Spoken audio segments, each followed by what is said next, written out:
Alright, One Star's Confession review. Considering that this book was released about a year ago, I'm a bit late to the game, but I couldn't get a hold of the book until now. I didn't want to spend $20 to buy it when I knew it wasn't going to be good, and up until now my library didn't have it. Though I will admit that I didn't bother to put a hold on it and was only checking for it every few months. This is likely going to be a long review, so stay tuned.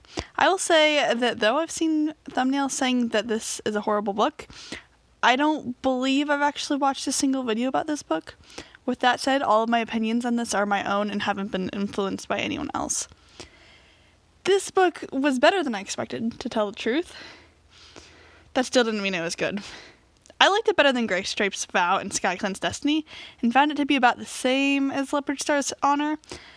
But that's not saying much because Graystripe's Vow, SkyClan's Destiny, and Leopardstar's Honor were the worst super editions in my opinion, and I think everyone in the fandom's opinion. I'm going to warn you right here, this review will contain spoilers for every Warriors book, because One Star's Confession basically takes stuff from them all. For those who aren't aware, a while back the team on the official Warriors website released a poll asking which character we'd like to see in a super edition on. I can't remember exactly, but I think the choices were Misty Star, Ivy Pool, and River Star. We've already gotten Misty Star and Ivy Pool's perspectives before and basically know every detail about their lives.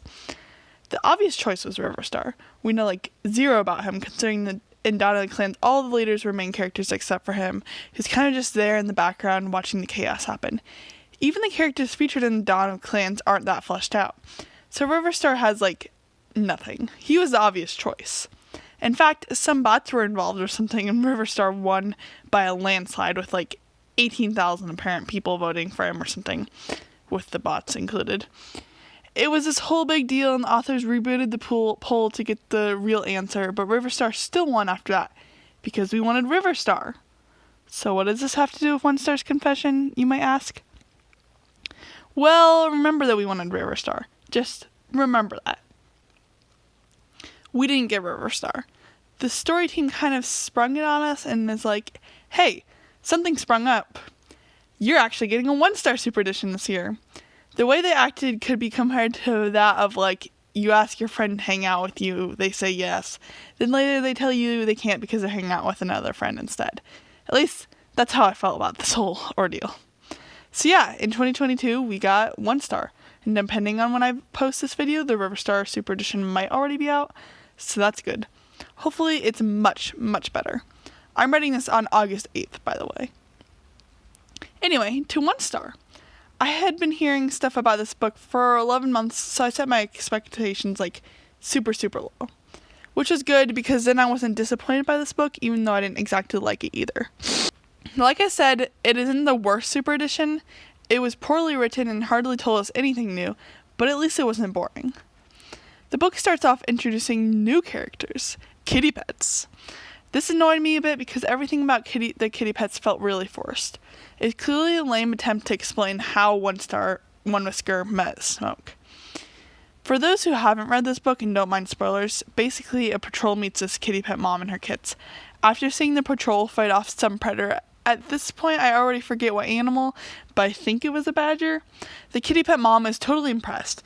Her name's Bailey, begs the clan cats to let her and her kids join the clan so that her kids can train as warriors to learn how to defend themselves in case their two-leg abandons them. The clan cats reluctantly accept because they're not totally cool with this idea. Bailey's two kids learn their own special, unique apprentice names. Leo becomes Brushpaw and Melody becomes Tansypaw. Brushpaw is super enthusiastic about the whole idea and Tansypaw is not.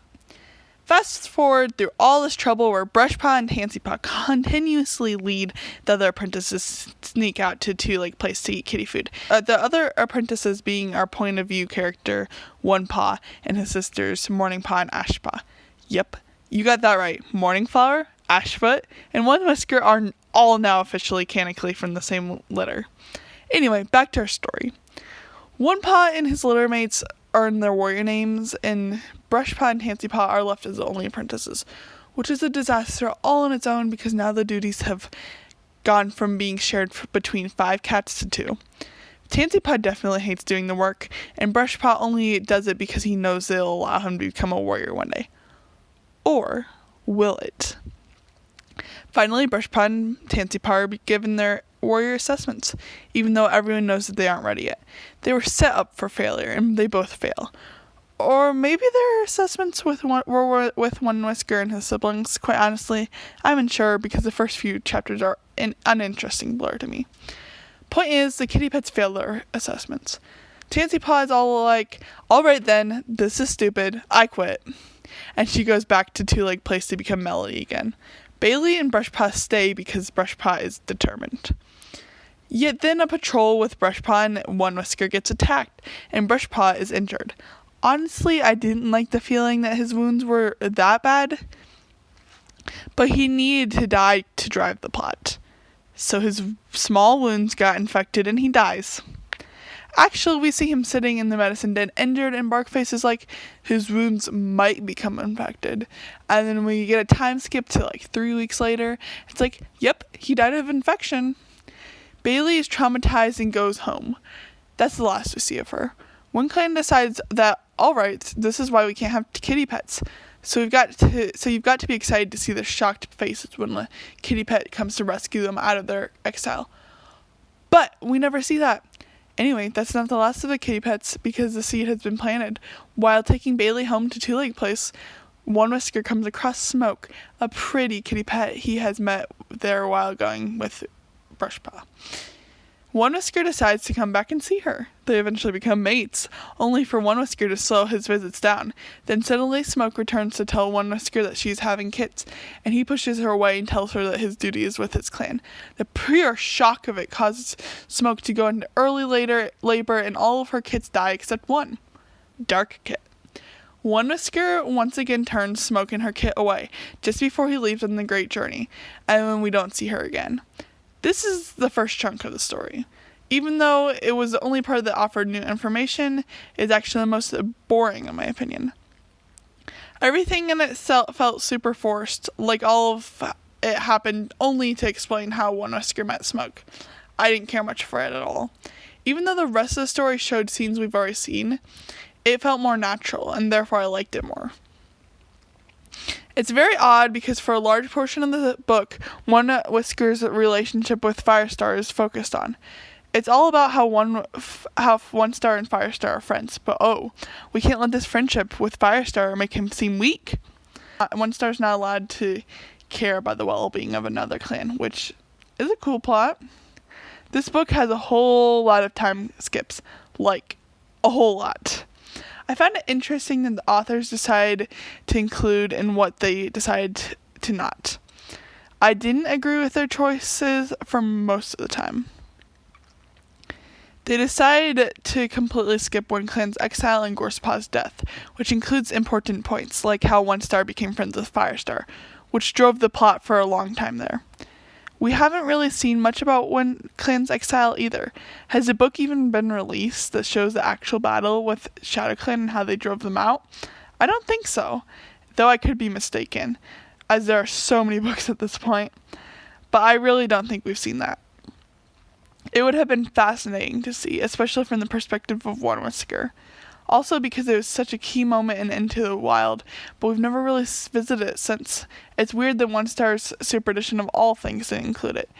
They also didn't include Gorspaw's death, which is obviously a key point of his character arc, especially since they decided to make Morning Flower being One Whisker's sister canon.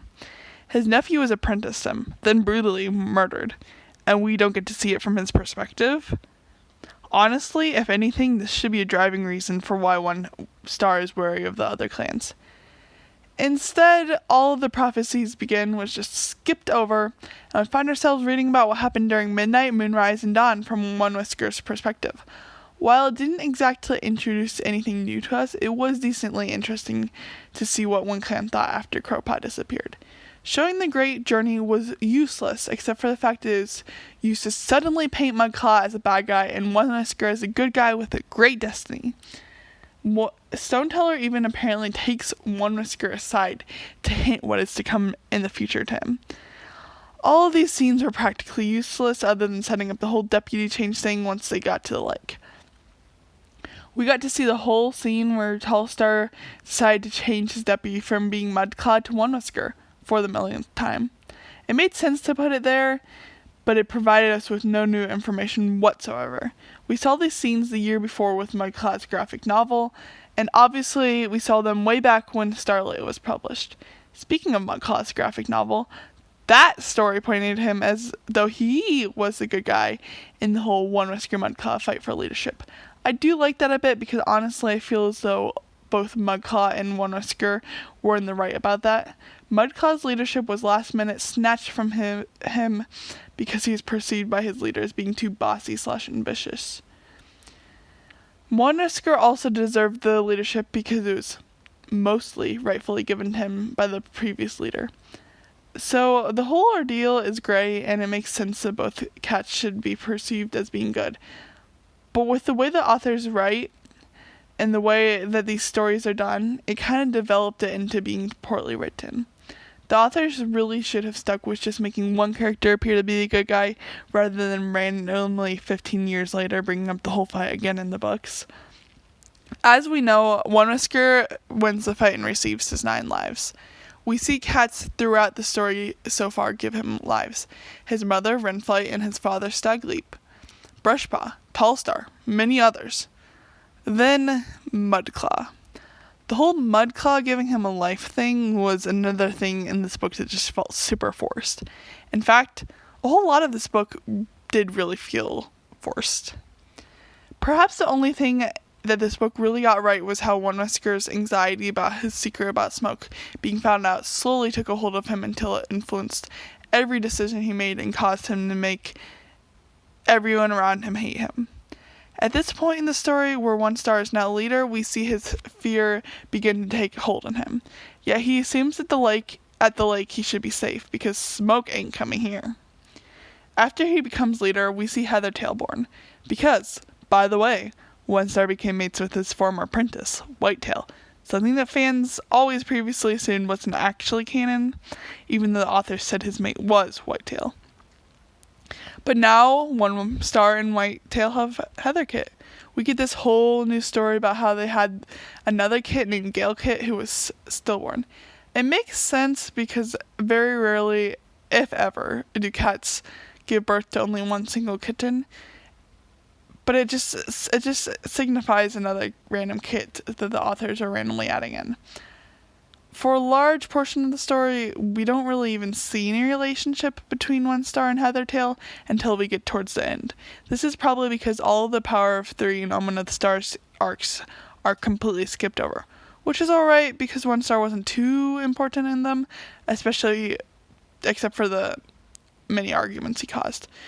Sure, it would have been interesting to see the whole battle with the tunnels from his perspective, but it's not necessary.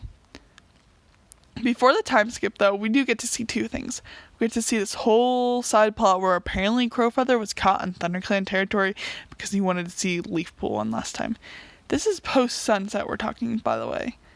When Crowfeather had Nightcloud as a mate and Breeze Kit as a son at this point, and was trying to clear himself of Leafpool. We also get to see Kestrelflight as an apprentice when Heathertail was born, which is a bit odd in my opinion. When reading Power of Three, I always got the idea that Kestrelpaw was newly apprenticed when he is first introduced to J-Paw. You know, they're like the same age. It may have even been stated as such. Except Heathertail and J-Feather are also really close in age. And for Kestrelpaw to be at least 6 moons older, it doesn't line up. Even though Medicine Cat apprentices stay apprentices for longer, Kestrelpaw would have had to been at the very minimum 12 moons old when J-Paw was apprenticed. Probably more like 13 or even 14. He earns his full Medicine Cat name in between Power of Three and Omen of the Stars. Those 2 arcs have a 6 moon gap between them.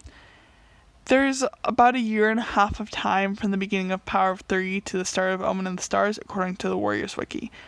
As is, Kestrelpaw would have already been apprenticed for an insane amount of time based on Power of Three. But if One Star's confession is right, another half year would be added to this. If I'm doing this math correctly, that means that Kestrel Paw was a medicine cat apprentice for about 2 years before he earned his full name. Because on the Warriors Wiki, Heatherkit was born in the Greenleaf of the 5th year of Firestar. Kestrel Paw is already a medicine cat apprentice at this point for who knows how long, according to One Star's confession. He earns his full name in between arcs 3 and 4. That in-between period takes place in the new leaf of the 7th year of Firestar. So generally about 2 years after Kestrel Paw becomes a medicine cat apprentice, at least according to One Star's confession. That makes no sense. Back to the story, though. All Power 3 and Ominous Stars is skipped. With how often One Star has been thinking of how annoying Firestar is, you would have thought that they would have at least shown a bit of the Great Battle, but nope. Has anyone else noticed that we've never revisited the Great Battle scenes? It's like it's sacred or something, only to be shown in The Last Hope. I kind of like that, though it also would be fun to expand on that because that's actually something interesting. There's so much going on then, and if you showed it from different perspectives, you'd still be adding a significant amount of new information to the story. I also wish that they would have shown the reveal about Leafpool and Crowfeather from One Star's perspective. I don't think we've ever gotten to see how one clan acted after they returned from that gathering, and it would have been perfect to show it from One Star's perspective. How his clanmates reacted to Crowfeather would be One Star's basis for how they would react about One Star and Smoke. Would his clanmates' reaction to Crowfeather and Leafpool make One Star feel more nervous about if they were to find out about Smoke, or less? After the time skips, we pick up back at the beginning of A Vision of Shadows. Whitetail is now an elder, though we don't really get to see that happen either. It would have been fun to see One Star perform the elder ceremony for his wife. His mate. Instead, it just randomly mentions that she's sleeping in the Elder's Den, and I'm like, wait, hold up, what? And had to run and check the allegiances of other books to see when she became an elder. This is the first point where we see any relationship between Heathertail and One Star, which is good. Now we get to the best part of the book. Don't worry, I'm kidding. The One Star journey! Basically, One Star decides that he made a mistake about Dark Kitten, decides to go back and at least bother to visit Smoke and their son. He tells his clan that he needs time to go speak to Star Clan at the Moon Pool, which, by the way, is barely past Wind Clan's territory and should only take a few hours to get there. Instead, he actually goes to the old territories to Two Leg Place. The amount of cats who went on secret journeys back to the old territories is absurd. Alright, maybe it's just Graystripe and One Star, but still. Earlier in the book, I am sure that some cat mentioned that it would take almost the moon to get back to old territories. If I recall correctly, it was because One Whisker considered going back there to get his 9 lives before the Moon Pool was found. Now he's just going on a casual visit journey there, and if I'm remembering that earlier in the book right, he would have been gone for 2 moons, unless earlier that cat meant that it would be almost a moon round trip. So yeah, One Star was gone for a moon or 2. Nobody really missed him. He got there, managed to find Melody, formerly Tansy Paw, and got the news that Bailey died. Better yet, he got the news that Smoke died too, and that her son, now Darktail, is basically the new street tyrant like Scourge before him. One Star is sad and goes back to the clans. Oh, and during some point in his journey, he visits the tribe and the new Stone Teller gives him some new lame message. By the way, we're still not to the part of the book yet I liked. One Star returns home and gives his clanmates some story about how he did indeed go to the Moon Pool, but then he was attacked by Stoats, so he drove them away from clan territory. Then he got lost. Then he got attacked by foxes or something. Then he was trapped in a two-leg den for ages. You know, one thing after another apparently happened to count for him being gone for a moon or more. It made total sense. And his clanmates had to cover for him at a gathering during that time, for sure. But it was never mentioned. And also, by the way, they totally believed his lies without hardly questioning him, even though his story was absurd. Now we get to what happened in A Vision of Shadows. Heathertail and Breezepelt now have kits, which we already knew, and that's cool.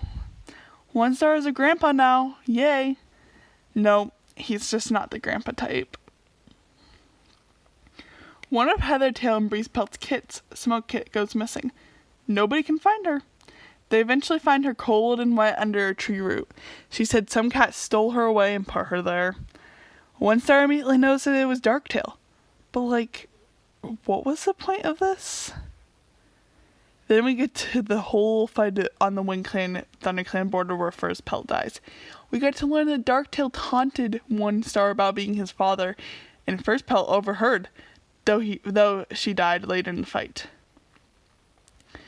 Adds more backstory to her and makes her a more interesting character. I did like the scene. We also got to learn what Darktail actually whispered to One Star during that fight, because apparently he lied about it when he tells his story later. He whispered mocking him about ThunderClan saving him, which obviously shocked One Star because it made him realize that Darktail had been watching the clans for some time in order to know which is which and their names. And it also hit him hard because all his life as leader he had been worrying about being independent from ThunderClan. The fact that this is what Darktail whispered is a bit disappointing, but then it's so good at the same time because it carries a lot of hidden meaning. I actually really liked One Star's reaction to Darktail coming to the lake from his perspective. It was the only thing that the book did right. He's had all this anxiety about his secret being found, and now his son straight up shows up to terrorize the clans. One Star knows that he will be found eventually, and he's so stressed about it. It doesn't make me pity him. It makes me dislike him more, but it does help make his character more interesting. At this point, I was enjoying this book and hating it at the same time. There were some really good, somewhat deep parts that weren't at all bad. There were parts that were trash. I wanted to keep reading to get it over with, but I also wanted to keep reading to find out what happened, even though I knew exactly what would happen. We see all the events that we saw in A Vision of Shadows except from One Star's perspective. It was fascinating. He was absolutely terrified for his secret to be revealed, which is wrong. He endangered everyone with it, but that's what he did, so it was interesting to see his mistakes. By the end, One Star realized what he must do, and he did it. He took Darktail down, even if it meant sacrificing himself because he had to hold Darktail underwater. But did that make it a redemption arc? I'm honestly not sure. If this book was written to try and make readers like One Star more, it certainly failed at that. I still have the same opinions of him as I did before, or perhaps I think even less of him now. But that doesn't fit with the definition of a redemption arc. Just because a character is redeemed doesn't mean that I have to suddenly like them. Kylo Ren from Star Wars was redeemed, and I sure don't like him. Yes, I am comparing the disaster that was Star Wars prequels to newer Warriors books because honestly, they feel really similar. So, was it a redemption arc? I would say yes. It wasn't written very well, but well enough that it could be considered a redemption arc. One Star sacrificed himself to save the clans because Darktail was his mistake. He realized that his secret hurt so many cats, and that it was all his fault, and he felt guilty for it. I would say that this is a redemption arc. But the book wasn't written well. Which, honestly, how could it be? Even if you take out the fact that most of the recent Warriors books have been awful, I still don't think this one would have been written well regardless. It took too broad of a time frame to cover. All the way from before the prophecies began to mid A Vision of Shadows. It was too much. There were too many time skips, which is most of what ruined it, along with a few retcons and weird additions and whatnot. The editing itself wasn't done very well either. I don't recall ever finding typos or mistakes in Warriors until now, and now I feel like I find them all the time. None were even really typos, but the wrong word being used altogether. For example, on page 364, when arguing with the ShadowClan cats when they come to his camp begging for Lungwort. One star says that their actions prove that he's all what he's always thought. That ThunderClan is no better than rogues. ThunderClan had nothing to do with this conversation. I am 99% sure that ShadowClan was the word meant to be used here. But it wasn't.